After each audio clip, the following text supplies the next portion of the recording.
One. Tonight on CTV, the Meow Wolf art installation is opened in Denver. And see what went down when the Rams took on the Hawkeyes.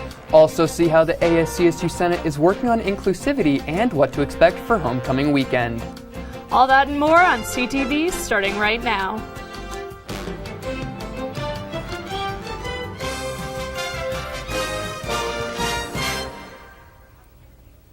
Good evening, Rams. I'm Robbie Patla. And I'm Ren Wadsworth. Thank you for joining us tonight. The associated students of CSU are required to attend the Pride Resource Center training to be more inclusive. There's a long history and long line of instances that we can cite right now that show non-responsiveness to a lot of the issues that students and other community members are facing on campus right now. Following the last few weeks of hate speech on campus, members of the Pride and Resource Center met with the ASCSU Senate to pitch demands that would lead to more inclusivity, outreach, and resources for those of the LGBTQIA and BIPOC communities. The trainings and new amendments put in place are all geared toward making all students feel safe on campus. Governor Jared Polis announced the return of the at-home COVID test in Colorado at the press conference on September 21st. The program is being reintroduced to the state in an attempt to keep Colorado's numbers down, especially in areas like Larimer County where COVID cases remain high. The state was given over 2 million Binax Now rapid tests, which will be dispersed to individuals in 8 separate tests.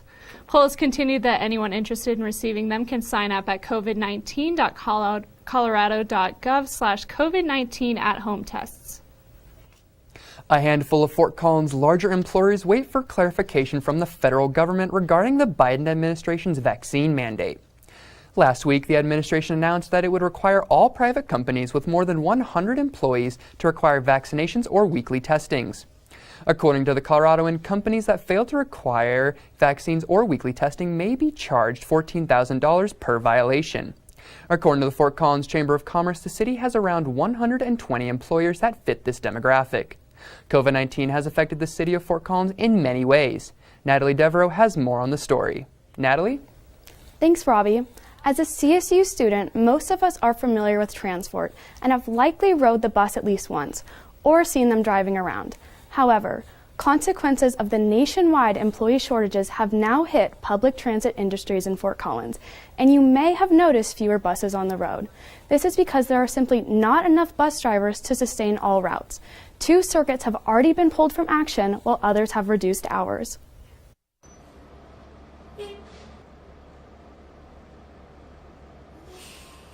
Usually the TRANSFORT fleet is packed with riders, but since the pandemic, ridership is down 49%.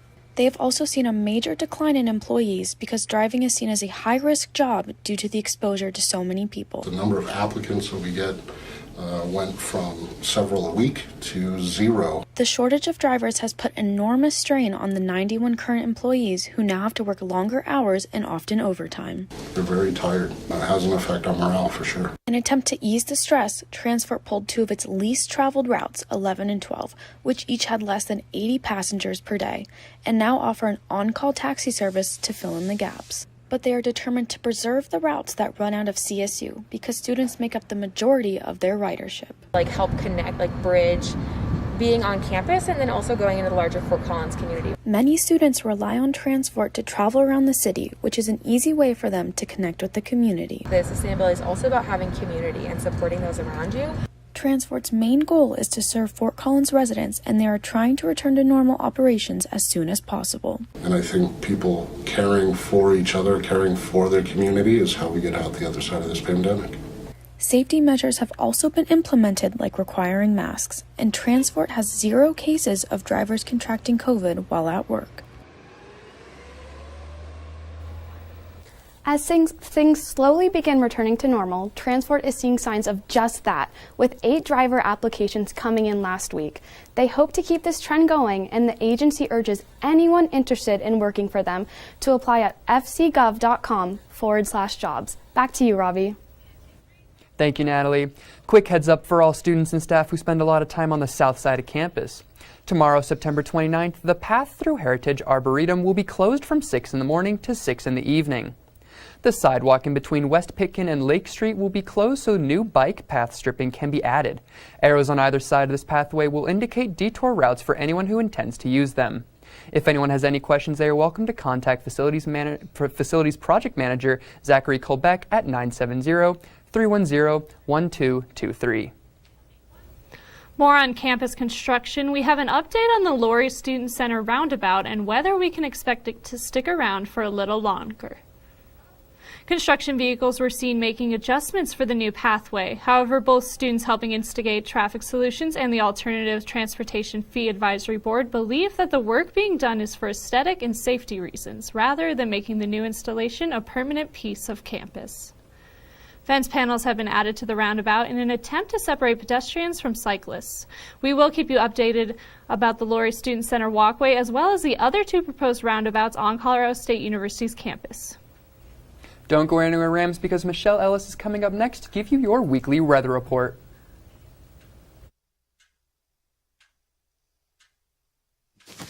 Awkward. I'm the awkward silence. You try to avoid me, then there I am again. But an awkward silence can be a great thing.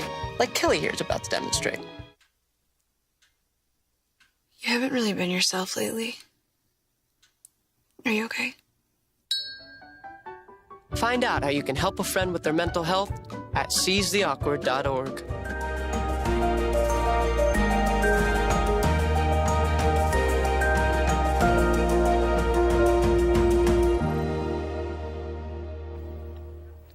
Good evening, everyone, and welcome back. My name's Michelle Ellis, here to give you the weather forecast for this week. So let's take a look at what the current conditions in Fort Collins are right now. As we can see, it's about 72 degrees, and those temperatures are expected to drop into the mid-50s this evening. As we can see that there are some winds coming in from the southern west side at 8 miles per hour, and there's an 11% chance of rain this evening. And the sunset did set not too long ago. This week has been a warm one, but those temperatures are expected to cool, and with that, we're going to see an increase of winds. That is because the difference between the high and low pressure air systems coming together is going to increase those winds along the along the front range. And with that, we are going to be seeing a lot of changes this week, as we're going to see partly cloudy conditions, as well as those temperatures are going to continue to drop into the mid 60s. And with that, it'd probably be the best to wear a jacket to campus this week. Now let's take a look at what the lows throughout Colorado will be looking like this evening. As we can see along the I-25, we're going to be at the mid-50s. Along I-75, we're going to see that it's around mid-50s, with Vail even getting down to 45 degrees. And in the mountain range, we're in the 40s, and with Telluride even hitting 30 degrees. And Grand Junction at 53. And then we can look over here, and we'll see that Lemons at 46 degrees and Burlington's 52. And then we see Lamar drop down to 49 degrees. Now let's take a look at what tomorrow has in store. As we can see along the I-25, we're going to be hitting the mid-60s, low 70s. Along the I-75, we're going to see that those temperatures are going to drop into the 50s, and even Telluride getting down to 41 degrees. And on this side, we're going to see that it's warming up in Burlington at 80 degrees, Lamar at 86, but then it does cool down in Lemont at 72 degrees. Now let's go back to Fort Collins and see what tomorrow has in store. As we can see, it's going to warm up. It's going to cool down actually to about 65 degrees with and then a low of 44 degrees in the evening. We're going to see it's going to be mostly cloudy tomorrow, and there is a 24% chance of rain. We're going to see that there are higher winds tomorrow between 10 and 20 miles an hour, and the sunset will be around 6:44 in the evening. Now let's take a look at what the rest of the week is going to look like. We're going to see on Wednesday, it's going to be 65 degrees with a low of 44 and a 24% chance of rain. And throughout this week, we're going to see that we're in the higher 60s, mid 60s, with Friday getting to the highest is 71 degrees, and the lows will be consistent this week at mid 40s, and with Friday getting to 49 degrees. Now, that is all I have for weather for you today, but stay tuned because there's more more news after this. I'll be right back. Hi. You think you're probably sober? Yeah. But you're thinking about taking the back roads home, just in case. If you're probably sober, then why would you do that?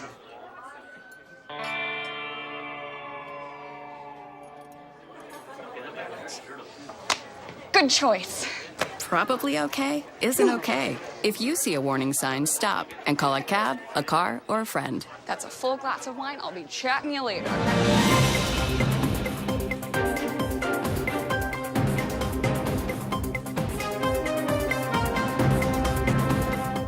Welcome back from the break, Rams.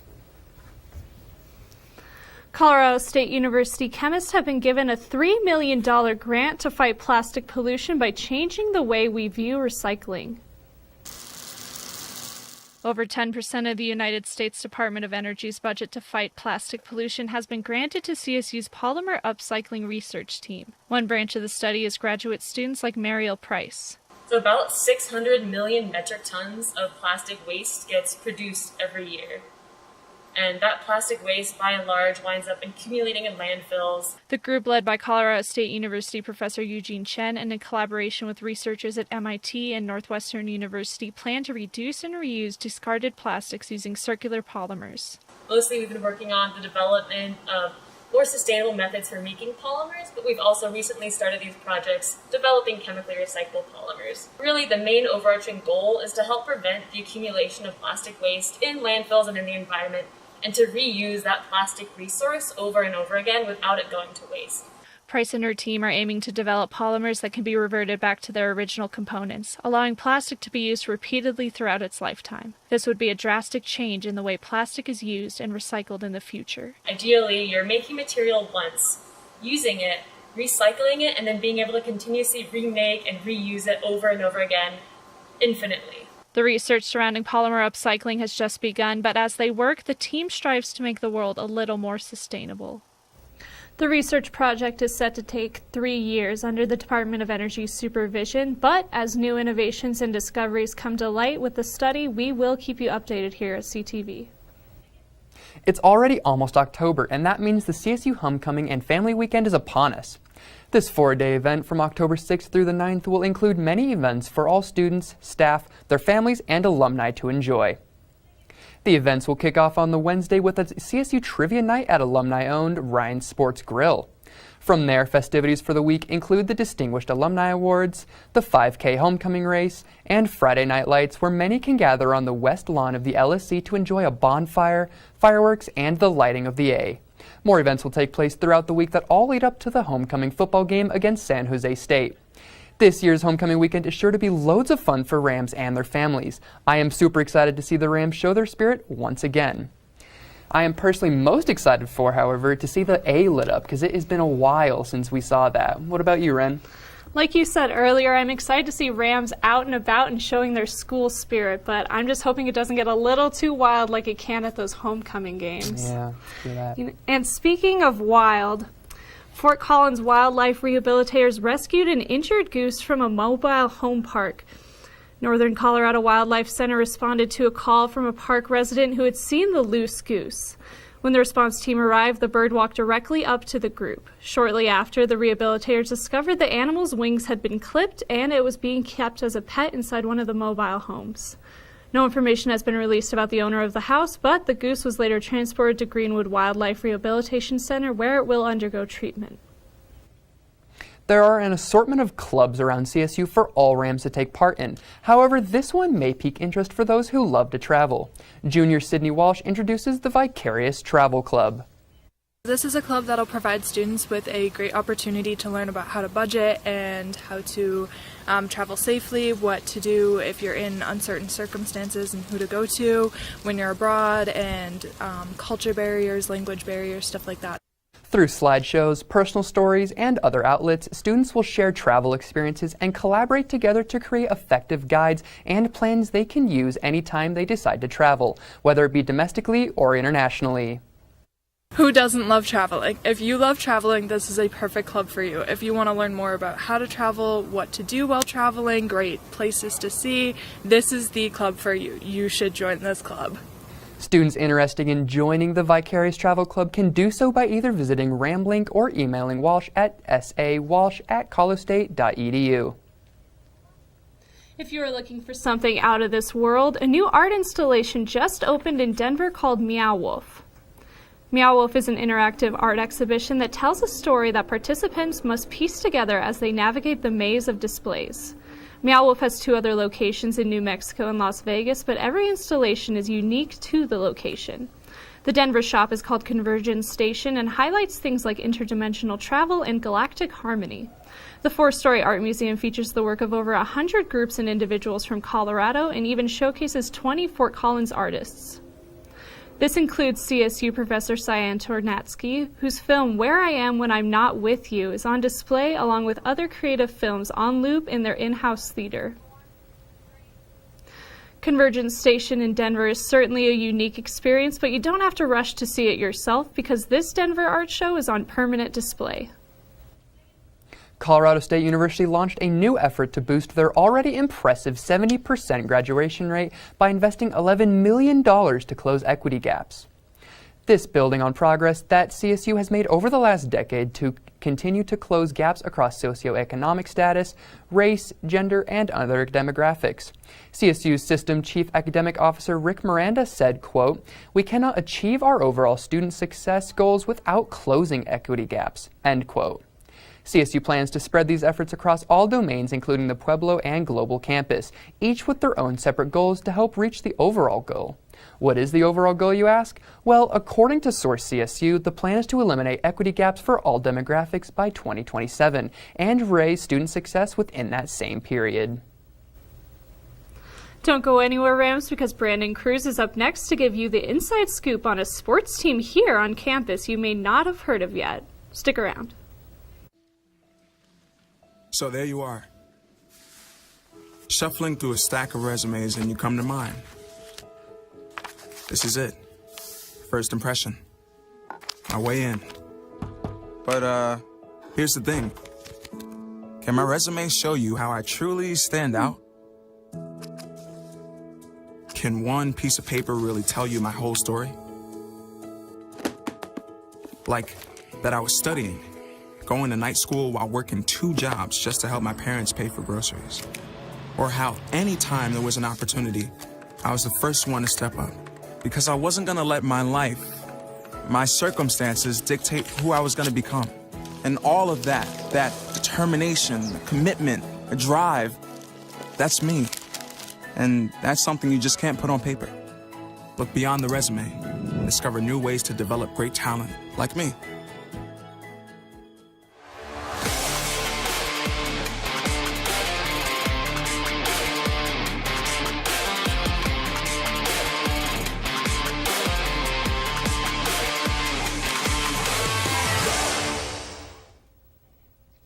What's up, Bram fans? Welcome to yet another edition of Bleacher Beat. I'm your host, as always, Brandon Cruz. Well, after some great results from the gym, but not so much the field, we'll take a glimpse at what the CSU athletic schedule looks like for this week. Spoiler alert, there isn't too much.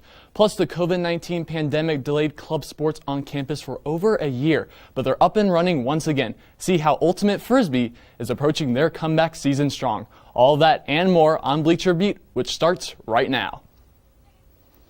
Like always, we'll kick things off with some CSU athletic scheduling. Campus was relatively busy last week, with Fort Collins seeing 4 of the 5 matchups. Football was the outlier, of course. But as the calendar turns to October, the 2 fall female sports will take their conference action on the road, while football will be on the sidelines. Well, maybe I'm getting ahead of myself, because volleyball is actually playing in Moby Arena right now as we speak in the Border War. After getting off to a quick 2-0 start in Mount West play, the Rams look to remain perfect against Wyoming. But the homestand does end there, with CSU traveling to California on Thursday to battle Fresno State at 7. And volleyball won't be the only squad heading to Fresno. Soccer is also slated to take the trip down I-70, doing the Bulldogs late Friday evening at 8. After that, the Rams will stay in the Golden State for the weekend, concluding the trip with San Jose State on Sunday afternoon at 1. And after wrapping up non-conference play in Iowa City this past weekend, CSU football will have the next 13 days off. The Rams enter their bye this week after posting a 1-3 record to start the season. Though a .250 winning percentage is surely disappointing for Ram fans, CSU has actually played better recently, primarily on the defensive end. That promising Rams front seven that was so good a season ago is finally coming to fruition. In the past 2 outings, the Rams defense has allowed an average of just 37 yards on the ground, and that's against a solid Toledo team and a college football playoff contender in Iowa. If you add the passing game into the mix, the Rams D was still impressive, allowing under 300 total yards in both of those matchups. Now the offense is still way too inconsistent and lacks any sort of vertical passing game, but after opening the season with back-to-back home losses against FCS power South Dakota State and SEC bottom feeder Vanderbilt, who by the way fell 62-0 against number 2 Georgia last Saturday, Ram fans should still feel some level of optimism heading into conference play next week. Alright, enough with NCAA governed sports, because here at Colorado State, club sports are a major aspect of campus recreation. Now, many of you have probably heard about baseball, hockey, maybe even lacrosse as being examples of club sports here on campus, but what about ultimate frisbee? CSU's team is one of the best programs in the nation, and they're anxious to finally throw the disc once again after COVID delayed the activity for over a year. If you went out to the Iron Fields late in the evening, you probably see what you expect. Flag football, a pickup soccer game, maybe even lacrosse practice. But if you look even further, you may see something else, a frisbee. And the source of that frisbee, you might ask? Well, it's not merely the source of a pickup ultimate game, no. It's an organized team, CSU squad, nicknamed Hibida, who's preparing for the season. I think we're slowly coming together. We're about a month into tryouts now. We usually do about 4 to 5 weeks of tryouts in the fall. And it's no shock that the team is just starting to assemble. After all, their entire season last spring was canceled due to COVID-19.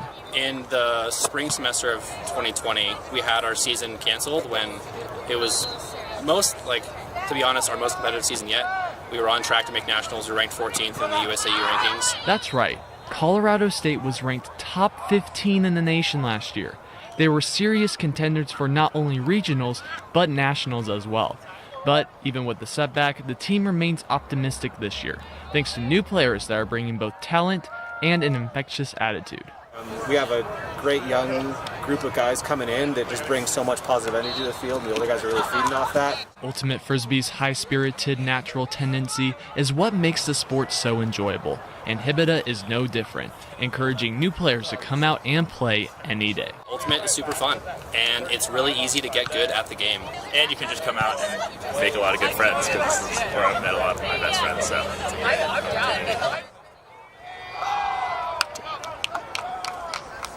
That was a pretty impressive catch. CSU's first tournament of the year will be sectionals down in Boulder from October 9th through the 10th.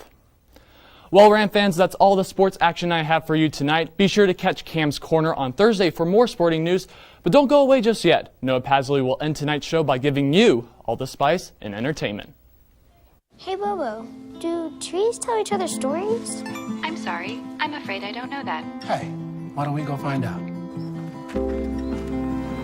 Listen. Do clouds take naps? I couldn't tell you.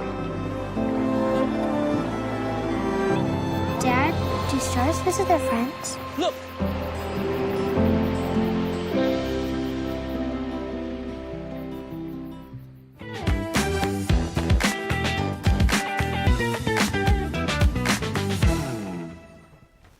Hello, Fort Collins. I hope everyone is having an amazing start to the new week, and thank you for tuning in to Entertainment.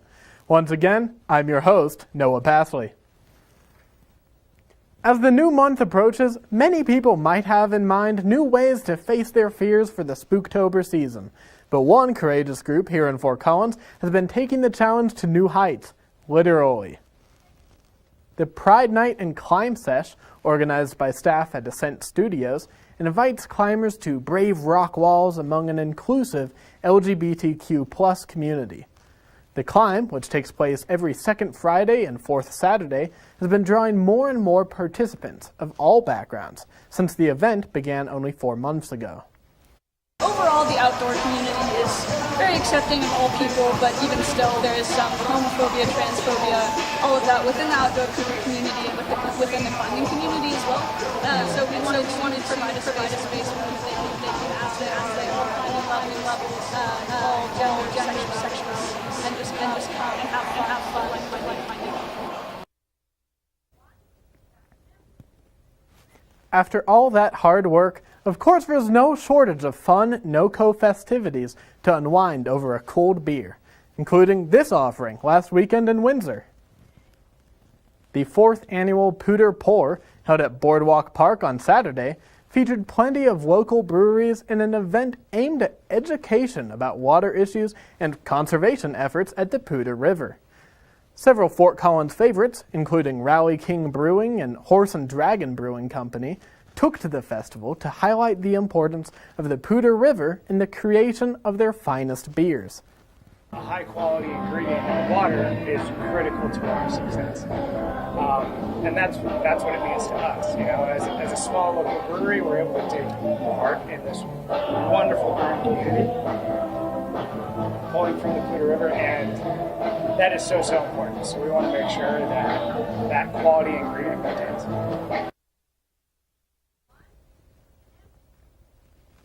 And of course, it wouldn't be a fall in the Fort Collins community without another round of Oktoberfest celebrations, and Gilded Goat Brewing Company is out in full force to bring you the very best. Also taking place last Saturday, Gilded Goat kicked off another year for the famous festival, with a day chock full of German cuisine, lederhosen, and the brewery's very own Fest beer. The event took place from 12 in the afternoon until 7 at night, but fear not, the brewery still has plenty of this year's Oktoberfest batch.